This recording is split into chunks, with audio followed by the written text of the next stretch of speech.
Em outubro do ano passado, o presidente Russell M. Nelson nos convidou a olhar para o futuro, para esta conferência de abril de 2020. Cada um à sua própria maneira, olhando para o passado, a fim de vermos a majestade da mão de Deus na restauração do Evangelho de Jesus Cristo. A irmã Holland e eu levamos a sério esse convite profético. Nós nos imaginamos vivendo no início do século XIX, observando as crenças religiosas da época. Nesse cenário que imaginamos, perguntávamos a nós mesmos: o que está faltando aqui? O que gostaríamos de ter? Qual é a nossa esperança a respeito do que Deus proverá em resposta ao nosso anseio espiritual? Em primeiro lugar, demos-nos conta de que, há 2 séculos, teríamos tido a esperança de testemunhar a restauração de um conceito de Deus mais verdadeiro do que a maioria das pessoas apresentava na época, que era um Deus aparentemente escondido atrás de séculos de erros e de desentendimentos. Citando uma frase de William Ellery Channing, uma proeminente figura religiosa da época, teríamos procurado pelo caráter paterno de Deus, que era considerado por Channing como a primeira grande doutrina do cristianismo. Tal doutrina teria identificado a deidade como um Pai celestial atencioso, em vez de um juiz severo proferindo uma rigorosa sentença, ou um senhorio ausente que antes estivera engajado em assuntos terrenos, mas agora estava preocupado com outros assuntos em algum outro lugar do universo. Sim, nossa esperança, em 1820, teria sido a de encontrar Deus falando a nós e nos orientando abertamente no presente, assim como fez no passado. Um Pai verdadeiro no sentido mais afetuoso dessa palavra. Ele certamente não seria um autocrata frio e arbitrário, que predestinaria um seleto grupo de pessoas à salvação e depois entregaria o restante da família humana à condenação. Não, ele seria alguém cujas ações, por declaração divina, seriam realizadas em benefício do mundo, porque ama o mundo e todos os habitantes que nele vivem. Esse amor seria seu principal motivo para enviar Jesus Cristo, seu Filho unigênito, à Terra. Por falar em Jesus, se tivéssemos vivido naqueles primeiros anos do século XIX, teríamos percebido com grande alarme que as dúvidas a respeito da realidade da vida e da ressurreição do Salvador estavam começando a ter grande relevância na cristandade. Portanto, teríamos tido a esperança de que viesse ao mundo todo uma evidência que confirmaria o testemunho bíblico de que Jesus é o Cristo, o Filho literal de Deus, o Alfa e o Ômega, e o único Salvador que este mundo conhecerá. Entre uma de nossas mais preciosas esperanças estariam outras evidências das Escrituras trazidas à luz. Algo que poderia representar outro testamento de Jesus Cristo, ampliando e aprimorando nosso conhecimento de seu nascimento milagroso, de seu maravilhoso ministério, de seu sacrifício expiatório e de sua gloriosa ressurreição. Tal documento, verdadeiramente, seria a retidão enviada dos céus e verdade brotada da terra. Observando o mundo cristão daquela época, teríamos tido a esperança de encontrar alguém autorizado por Deus, que possuísse a devida autoridade do sacerdócio, para nos batizar, conceder o dom do Espírito Santo e administrar todas as ordenanças do Evangelho necessárias para a exaltação. Em 1820, teríamos tido a esperança de se concretizarem as eloquentes promessas de Isaías, de Miqueias e de outros profetas antigos, no que diz respeito ao retorno da majestosa casa do Senhor. Teríamos ansiado ver a glória dos templos santos estabelecida novamente, com o Espírito, as ordenanças, o poder e a autoridade para ensinar verdades eternas, curar feridas pessoais e unir as famílias para sempre. Eu teria procurado em todos os lugares possíveis alguém autorizado a dizer a mim e à minha querida Patrícia que nosso casamento, em tais circunstâncias, havia sido selado para esta vida e por toda a eternidade, para nunca mais ouvir a aterrorizante maldição até que a morte os separe, ou estar sujeito a ela. Sei que na casa de nosso Pai há muitas moradas, mas, pessoalmente falando, se eu fosse um dos afortunados a herdar uma delas, para mim, ela não passaria de um deteriorado barraco, se Pat e nossos filhos não estivessem comigo para desfrutar dessa herança. E para nossos antepassados, alguns dos quais viveram e morreram na antiguidade, sem sequer ouvir o nome de Jesus Cristo, teríamos tido a esperança de que o mais justo e misericordioso dos conceitos bíblicos fosse restaurado.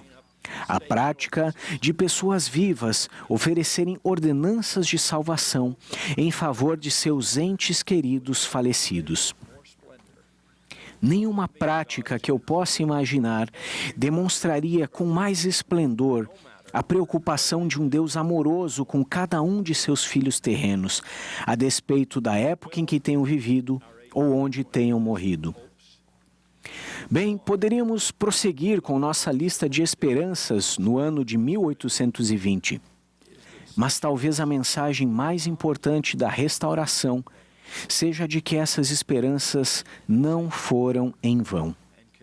Com início no bosque sagrado e continuando até o dia de hoje, esses desejos começaram a ser revestidos de realidade e se tornaram, conforme ensinaram o apóstolo Paulo e outras pessoas, verdadeiras âncoras da alma, seguras e firmes. O que antes era uma esperança, agora faz parte da história. Bem, esse é o nosso vislumbre de 200 anos da bondade de Deus para com o mundo. Mas, e se olharmos para o futuro?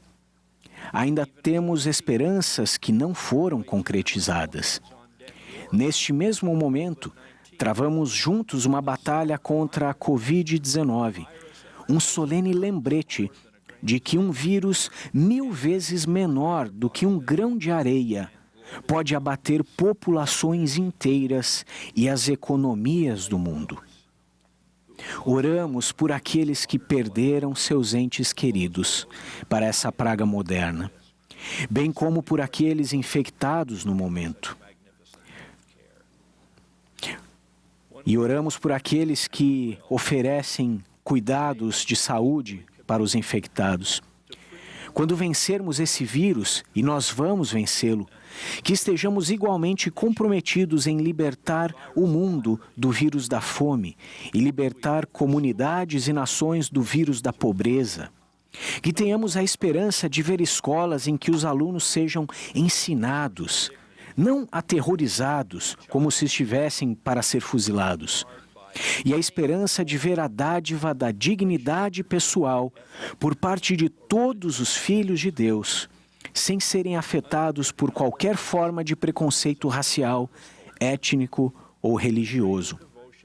Como alicerce de tudo isso, está nossa incansável esperança de ver uma maior devoção aos 2 grandes mandamentos: amar a Deus, observando seus conselhos, e amar ao próximo, demonstrando bondade e compaixão, paciência e perdão. Essas 2 diretrizes divinas ainda são, e serão para todo o sempre, a única real esperança que temos de oferecer a nossos filhos um mundo melhor do que o que eles conhecem agora. Além desses desejos em geral, muitos dos que me ouvem hoje têm esperanças profundamente pessoais. A esperança de que um casamento melhore, ou às vezes apenas a esperança de terem um casamento, a esperança de vencerem um vício, a esperança de que um filho rebelde retorne. A esperança de que se findem as centenas de tipos de dor física e emocional. Uma vez que a restauração reafirmou a verdade primordial de que Deus realmente se dedica a este mundo, nós podemos ter esperança. E devemos ter esperança, mesmo quando estivermos enfrentando as circunstâncias mais intransponíveis.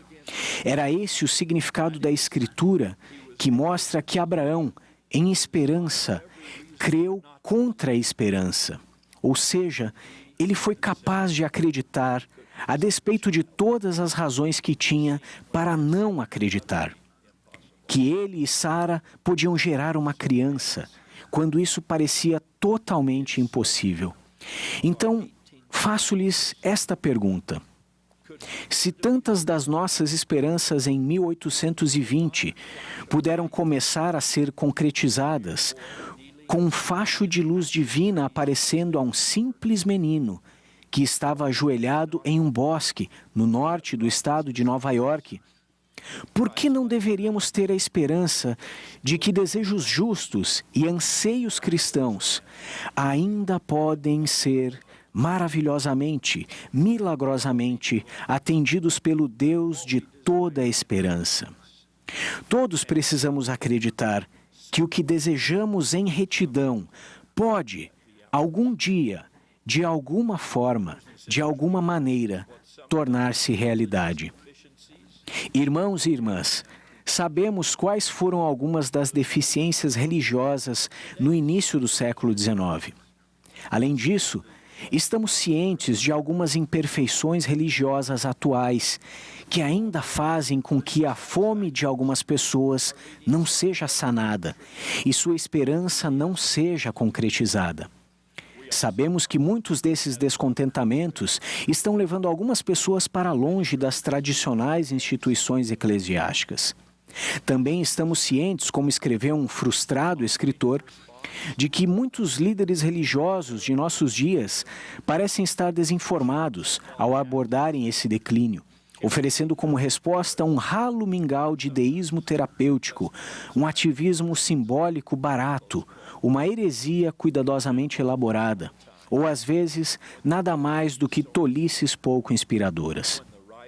Tudo isso em uma época em que o mundo precisa de muito mais, em que a nova geração merece muito mais, em que temos o conhecimento de que durante a vida de Jesus, ele ofereceu muito mais.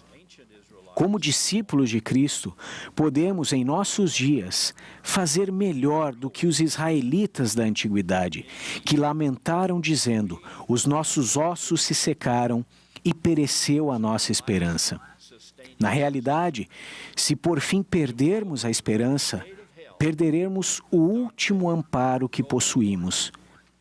Foi na parte superior da própria porta do inferno que Dante, em sua Divina Comédia, escreveu uma advertência a todos os viajantes.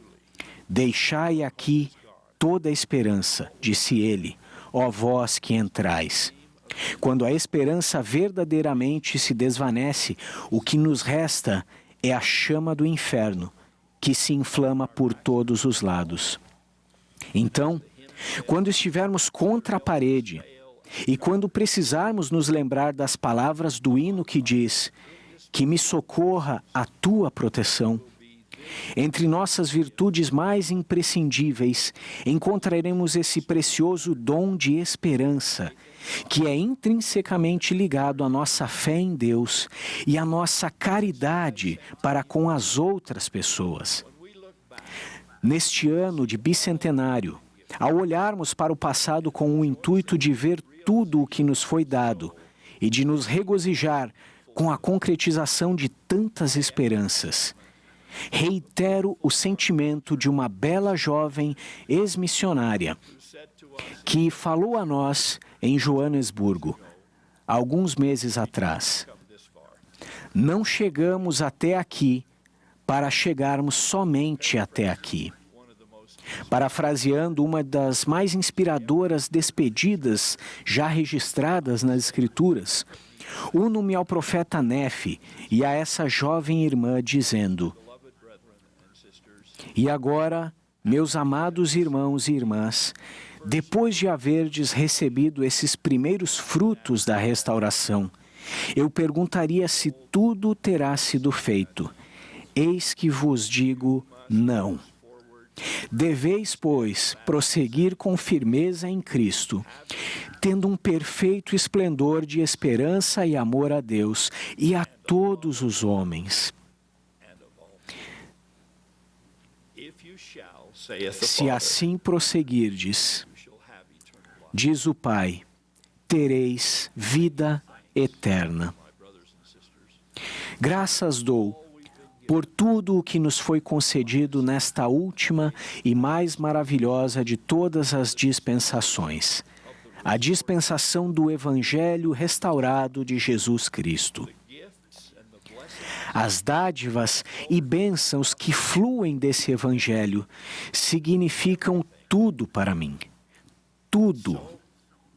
Então, em meu empenho de agradecer ao meu Pai Celestial por elas, tenho promessas a cumprir e quilômetros a percorrer antes de dormir. E quilômetros a percorrer antes de dormir.